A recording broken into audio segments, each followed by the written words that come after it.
Welcome back to the Pottery Barn Masterclass series. This is part 2. My name's Shannon and I own the business Black Sheep House, and I have been doing this finish for 5 years and I've done it on hundreds of pieces, and actually that's going to be the last video of the series. I'm going to show you guys all the Pottery Barn pieces that I've done. I want to thank Sunday for sponsoring today's video, making it possible for me to be able to do this deep dive with you guys, answer all your questions, hopefully solve some frustrations, and keep you from doing a lot of trial and error like I have had to do. I know a lot of you guys have become masters at this finish, and I love to see all the beautiful pieces that you guys have done. It makes my heart so happy. Some of you guys are just so talented and inspire me. But you know, we all have problems here and there, and hopefully this video can help, especially newer people, to solve those problems. And if you're a seasoned pro, I'm sure you'll pick up a few tips here. In today's video and for this finish, I am using Benjamin Moore Advance in a semi-gloss because I'm spraying. I need it to be a little bit shinier because spraying does dull the finish. And I'm using the color Bar Harbor Beige. In video number 3, we're going to be going over all the different colors that I use and have used, and I'll talk about some of the different bases that you can choose, and it makes it really fun because you guys can be the ultimate artists and express yourself, and you can match all the different sheens and wood finishes that you see in the stores that you like. And I love that about this finish, that so many people have been able to create the wood look that they love, whether it's the Pottery Barn or the R House, or maybe it's West Elm, or or something that they have already in their house that they want to match it to. So I'm going to be talking to you guys in that video number 3 about how to match the wood tones and get the exact color that you want. This color is very neutral. It has a little bit of a yellow undertone, and I really like it. It's a very, very pretty base for the Pottery Barn finish. It doesn't have the pinkish undertone like the Sausalito video that has gone so viral and stuff. So if you're here for the Sausalito finish, just on the next video I'll be talking about that pink undertone and when you want to use it and when not. But let's talk about the sheens here. So a bird came in and scratched my finish, so I'm going to have to sand that. And then I saw a spot that I missed that I'm going to use some wood filler on. And so a mistake that can be made a lot is you do the wood filler, you sand it, you repaint it, and then you just move on with your life, right? But unfortunately, the wood filler is going to absorb your paint, and after you sand, there's going to be 2 different sheens going on, right? And even after putting a coat of paint on, that's not going to be quite enough. And so you're going to see me, I'm going to sand here with a high grit sandpaper, like 400 grit, and then I'm going to go in with clear shellac over top of that, and then I'm going to go in with my paint. And I know that that's a lot of work, it's a lot of extra effort, but I promise you, especially when it comes to the tops of your pieces, like nightstands, tables, dressers, the tops are really where you're going to be able to see the difference when you start doing the brushing. So once you get it all filled and sand perfectly smooth, you're going to go in with your shellac. You can see right there on the can, it's clear shellac and it dries in minutes. So you can just do that and wait a few seconds, and then go in with your paint. You don't have to clear shellac over the entire top if you only just sanded those certain little areas like I did, right? I only sanded and did wood filler in like 3 spots on the top, and so those are the only parts that I'm going to hit with the clear shellac. In an ideal, perfect world, you would make sure all your prep is done before you go in with the paint, and I did try to do that. You saw me spraying the shellac, and I didn't record all my wood filling and stuff like that before, but sometimes you have to go back and retrace your steps a little bit. But ideally, you do all that stuff ahead of time, and then you don't end up with, these uneven sheens and patches in your finish. But it's going to make such a big difference in the continuity of your finish, especially on larger areas like a large tabletop. It would be very noticeable if you have an area that you sanded the paint and an area that the paint is shiny, because the glaze is going to latch on to that area that's sanded or that area that is more matte for whatever reason because it absorbed into the wood, or, you know, all these various reasons that can cause the sheen to be different. So make sure you do take a step back and look at your sheen in different lights and make sure that it's all the same. You'll be able to see it. If you step back and you know that right light hits it, you'll be able to tell whether or not you need to hit it with another coat of paint, hit it with some shellac and another coat of paint, or whether you're good to go. And you guys, I do have a sponsor for this video, and it means so much to me that you guys watch the sponsor stuff and that you guys support the channel. They make it possible for me to give out free content like this. You know, being able to do a deep dive 30-minute video for you guys is totally made possible by sponsors. So it's a really big deal for my channel to be able to offer these kinds of things to you guys, because, you know, the normal viewer is going to skip right past this. Like a deep dive on Pottery Barn finish is a very niche. And so I'm excited to have a sponsor for this video, and I do appreciate you guys. You know, I know it's kind of boring when ads and things like that pop up, but I do appreciate you guys helping me out and helping the channel grow. And I am beyond excited that Sunday is the sponsor for this masterclass part 2. I have a wreck of a yard. I know you guys see me painting all the time and making things beautiful. Hopefully Sunday can help me make my yard beautiful, because these dogs and the kids are sponsoring today's video. Make sure you guys check them out. They're really great company. Okay, so hopefully you can see here the difference between the left nightstand and the right nightstand. The left nightstand has all the same sheen. I've done the sanding, I've done the shellacking, I've done the paint, and it is good to go. Whereas the right one, I've just done the sanding and shellacking, and it is not all the same sheen. And so I'm going to have to go in and hit that with some more paint, just like I did the first nightstand.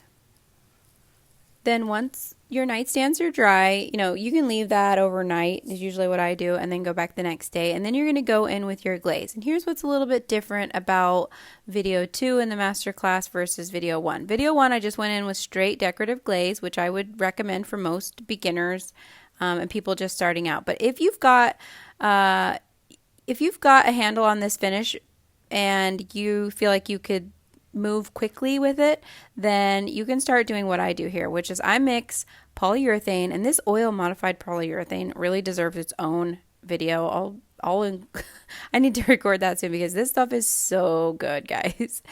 And it's like $50 for a gallon, and it's so scratch resistant and so durable. It's soap and water cleanup, like really legit. Okay. Anyway, I'm going to mix about half and half with the oil modified polyurethane and the decorative glaze. And I'm doing that because I can work quickly and I want this to dry a little bit faster, and I don't want to mess with having to apply a top coat at the end. So this is kind of saving me some with my business. I need to be moving products through, and I can't be waiting around for 5 or 6 days to finish a finish, you know what I mean? And then people are coming here, they load it up in their truck, and oh my goodness, you should see some of the people show up. They send like their nephew to pick up the piece, and they just like toss it in the back of a truck with no blankets or anything. And oh my goodness, really putting it to the scratch test right away. But anyway, so I'm just doing about half and half here, and you're gonna see I actually end up adding some extender like Floetrol. I'm going to use General Finishes. You'll see we get to that in a second, but it's just about half and half. If you feel like you are really good, then do half and half. If you feel like, ooh, I'm not sure I can pull this off, then maybe you need to do, 2 parts glaze and 1 part of the oil modified polyurethane. This is going to lighten your finish as well. So it's not going to be as dark. The strokes are not going to be as thick. They're not going to be as pronounced because the polyurethane like levels out too. So there are some cons. I mean, with everything, it's always this game of, well, okay, this is the benefit, and then this is like the part that I lose. If I were doing pieces for my own home, and I was doing the Pottery Barn finish for my own home, and I had all the time to wait for the glaze to dry, I would just do plain glaze. I would not cut it with oil-based polyurethane.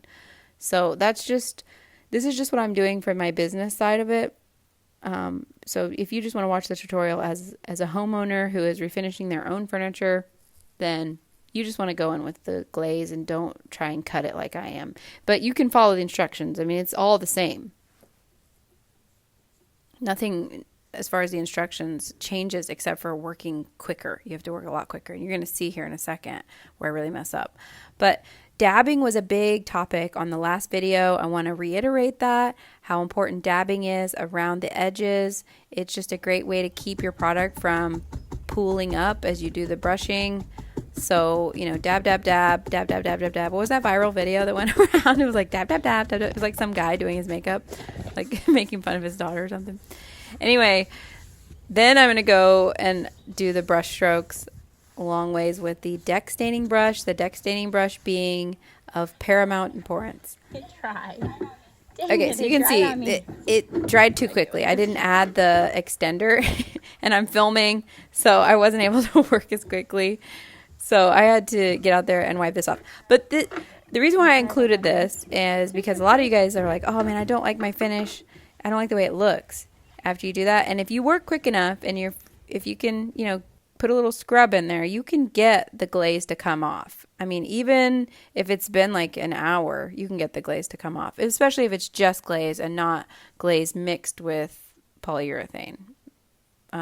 So I'm throwing in an extender, which is like defeating the whole purpose, right? I feel like I really, really wondered whether or not I should include all of this, but I figured, you know what? You guys want the deep dive? Here's the deep dive. Here's how the sausage is made. This is what I've been doing lately. I'm always experimenting though. I am forever modifying my process and just trying to innovate. And I feel like that's kind of what I bring to the community. You guys seem to appreciate that. And honestly, thank you guys so much because it's so healing for my inner child to be appreciated for my ADHD and my always trying to change the process and stuff. The stuff that I've just, like every job I've ever had or, you know, situation I've been in, they're always just like, you know, why you always want to change stuff? Why you always want to change it? Why are you always trying to do something different, you know? And it has really been so awesome to find an area with YouTube and furniture refinishing where that pays off. And I get to come up with cool stuff that people think is like, oh, wow, that's a really great idea. I want to try that. And it's just like, it makes me feel so good. So just know I'll keep doing that. That will forever be a thing on this channel. And thank you guys for, you know, loving my ADHD. Now my scenario here where I wiped it away while it was still wet and then I just went in with the glaze. I didn't need to reapply paint because the glaze hadn't dried enough. But if you find yourself in a situation where you don't like the way it looks, just wait for the glaze to dry completely and then paint right over top of it with your paint, and then just repeat all the steps as necessary. And I've done that many times. It adheres just fine. It all just, you know, blends together and works out great. Benjamin Moore Advanced adheres really well anyway, so that's just going to be a good move for you to make if you're not using Benjamin Moore Advanced already. But I really like it. And then this was the little brush that I showed you guys in the last video that I made. A lot of you guys were asking me for a link, but I was just telling you, you need to just get it from like the auto parts store or Ace Hardware or wherever they sell. It's an ice window scraper. And I'll try to link one that's like it. But you're going to have to modify it, you know, and make it like what it is unless, like, I don't know. Unless some furniture paint brand comes out with something like this, which this is very niche, right? Like they're not gonna want to come up with that. And then I've got my makeup paintbrush that I use in just areas like this. It acts like the deck staining brush does, but on a smaller scale.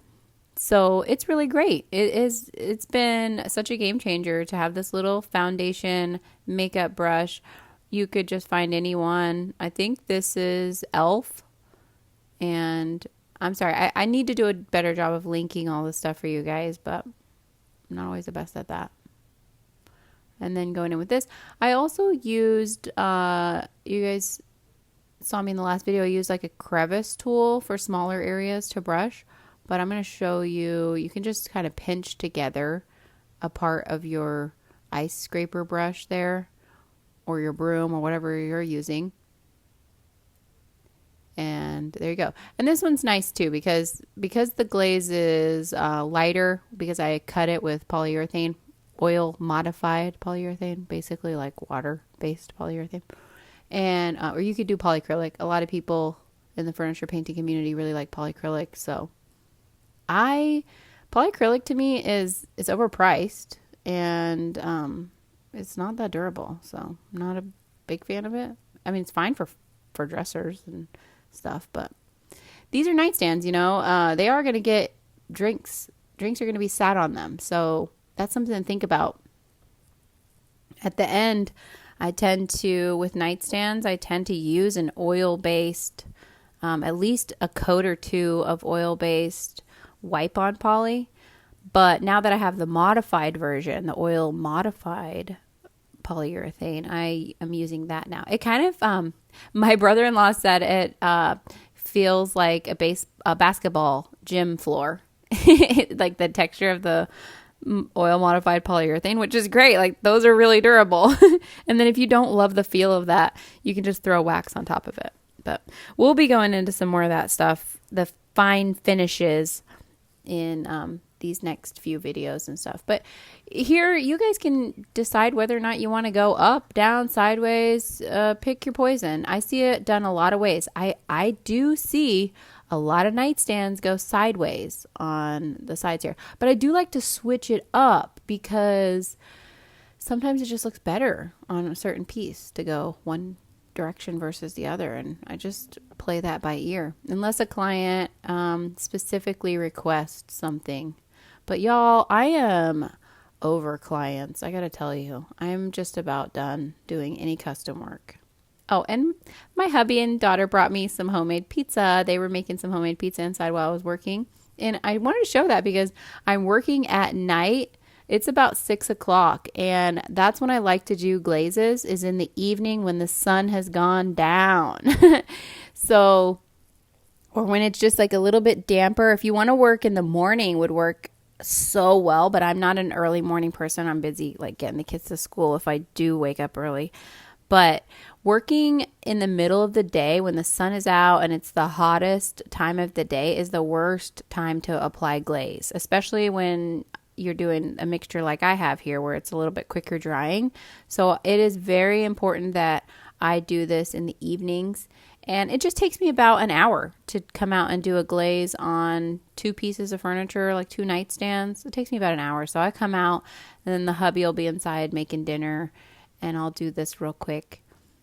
And then I like it to also be the last thing that I do in the evening. So I like to end the day with the glazing because then I can just close the garage.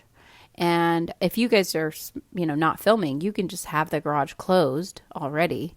And so there's not going to be dust kicking up.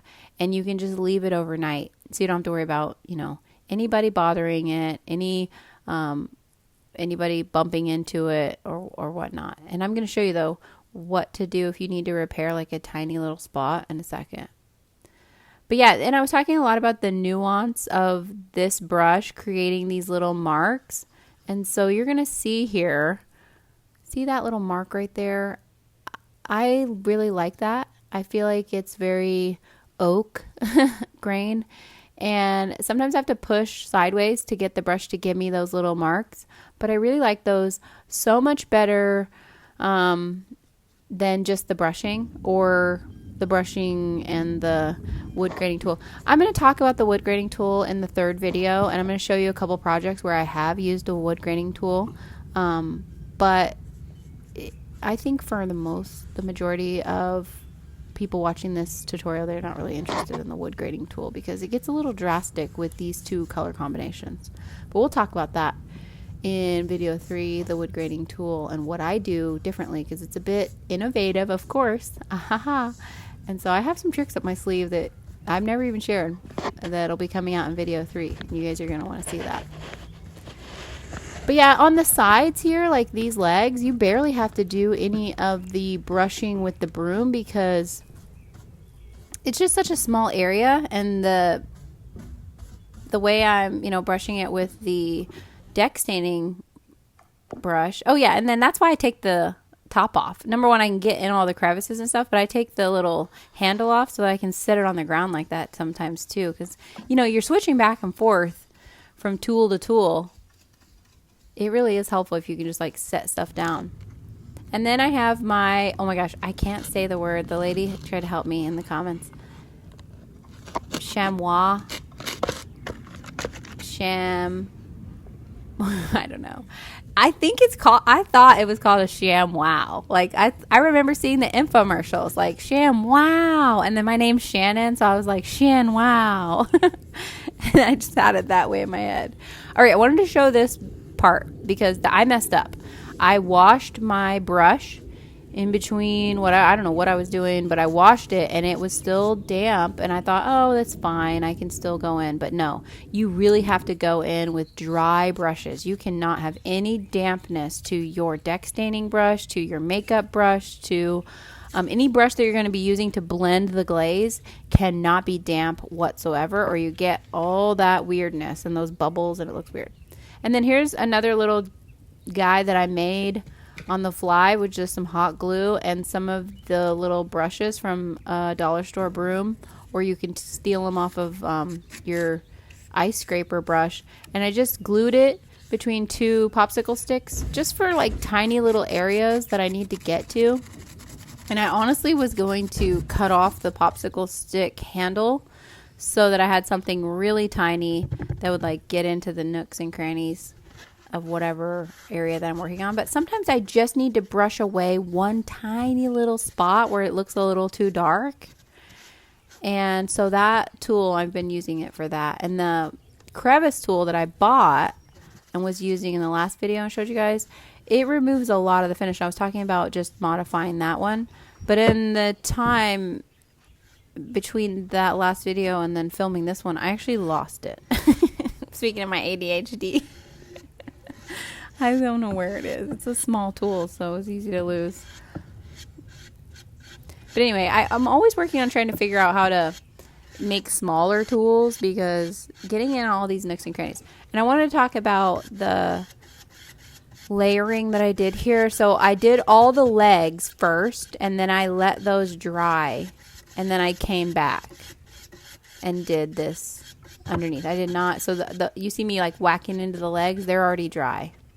And that's another benefit of doing the oil modified polyurethane is mixed in with your glaze is it dries like really quick. I mean, you guys would be shocked how quickly this dries, especially if you've been doing this finish for a while. You're gonna be like, holy moly, it's dry in an hour?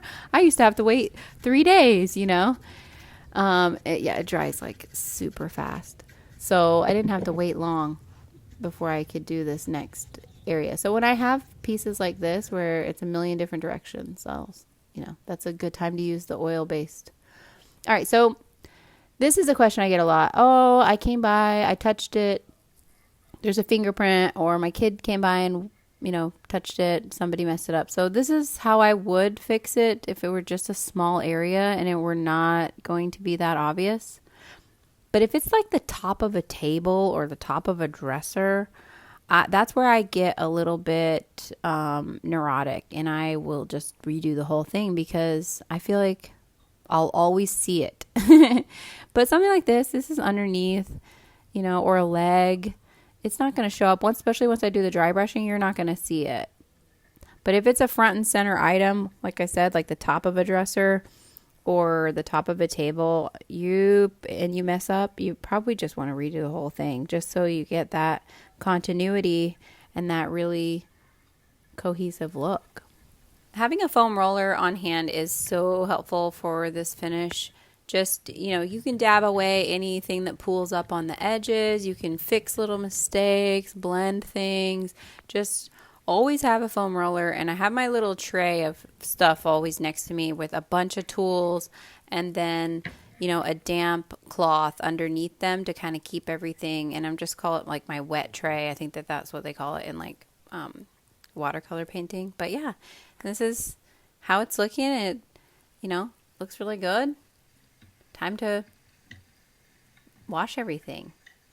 So you can see that like that little bucket or tray or whatever, that's kind of what I was using today. I use something a little different every time. But I wash all of my brushes and tools that I use, and I reuse them since, this is all soap and water cleanup. Even the oil modified polyurethane is soap and water cleanup, which is why it's so like exciting. I've never seen that on the market. And if they can come out with oil modified gel stains, guys, oh, we are really going to be in business. So hopefully that'll happen soon. And then I have this little bamboo tray that came with a kitchen tray, like a kitchen drying rack. And then I just put it over top of the sink and let the brushes dry. And I like to set the deck brush like that so it can just, drip out. But here are my dry brushing colors, and I'm going to show you guys which colors they are here in a second, because I know I didn't do a good job of showing you guys the colors last time, but in all honesty, they don't matter that much. Oh, this is exciting. I ordered a piece of Pottery Barn furniture in the sea drift finish that is being delivered right as I'm making this video, and there's Brad sanding. And so that's pretty exciting. He's delivering it. It's just like a little shelf, and so I got it on clearance, and I was excited to compare it and show you guys like the way that Pottery Barn makes their finish. I'm literally gonna like sand it down and stuff. So you really want to be watching videos 3 and 4, okay, guys? It's gonna be worth the hype. But this color is I don't know what it said right there, but it's Equestrian Gray.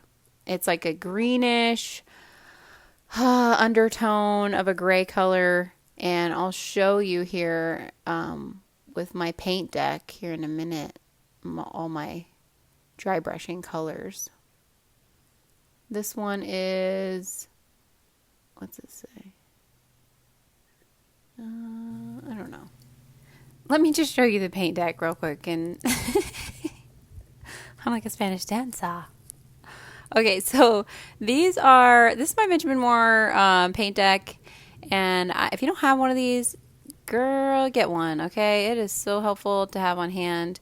But there's that Equestrian Gray that I was talking about. This is the color I use a lot, especially when I'm going for more of like the Livingston line of the Pottery Barn. And I'll talk about that in video 3, all the different ones that I do. And then this golden sandy brown 1046, Deer Path 1047. Those are 2 that I use a lot, and they don't have to be these. You can find equivalents at wherever or whatever kind of paint you like, but sometimes I like to add a little gray in, so that's when that like Plymouth Rock comes in. And then of course, I had the Bar Harbor Beige as the base, but sometimes I like to use the base color and dry brush it back in a little bit in some of the areas that look too dark. And then sometimes I like to add a little pinkish tone, so that Shabby Chic has that pink undertone, or you could do Rugged Tan has that.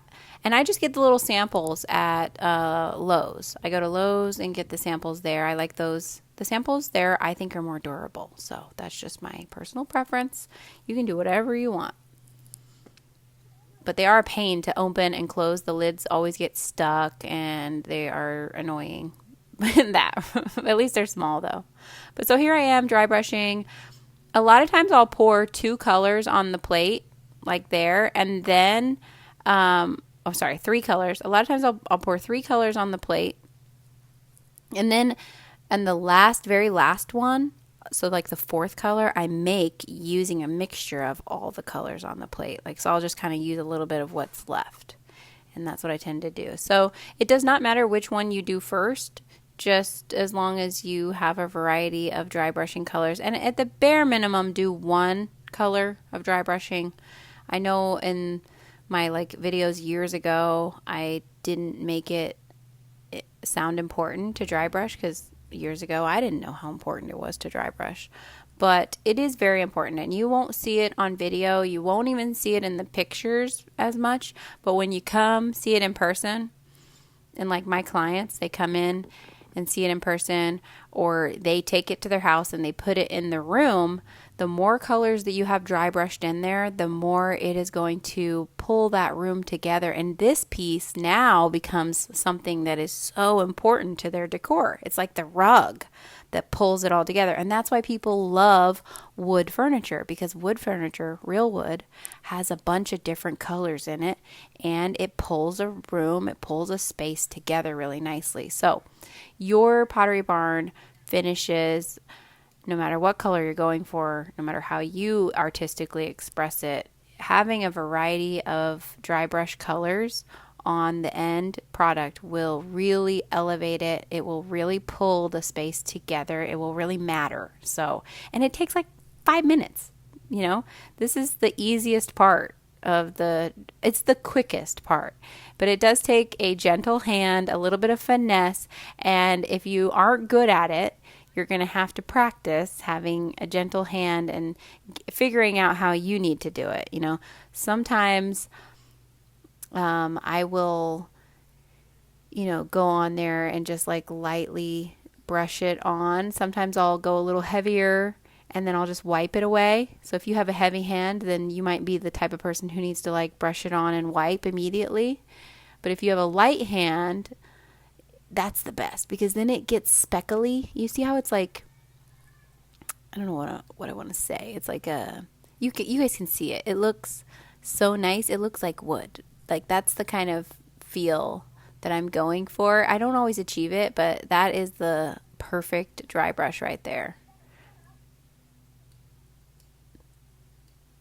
Really, really good.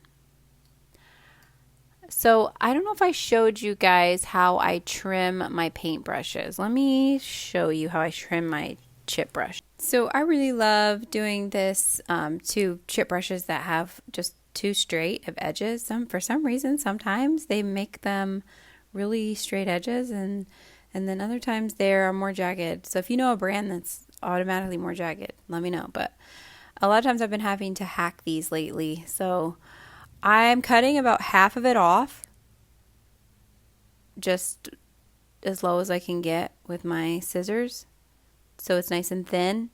And then I'm going to go in and give it a haircut and trim it up so that I can get the perfect dry brush. So that's what I do.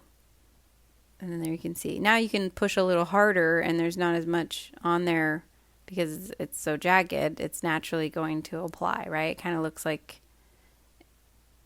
3 prongs, like a 3-prong dry brush there. But I love that look I get when I just skim across the surface and it kind of looks dashy, or it just looks textured, I guess. But yeah, we're sort of running out of time here. I don't need to do a clear coat on this because I mixed it with the poly, but you could do a clear coat at the end.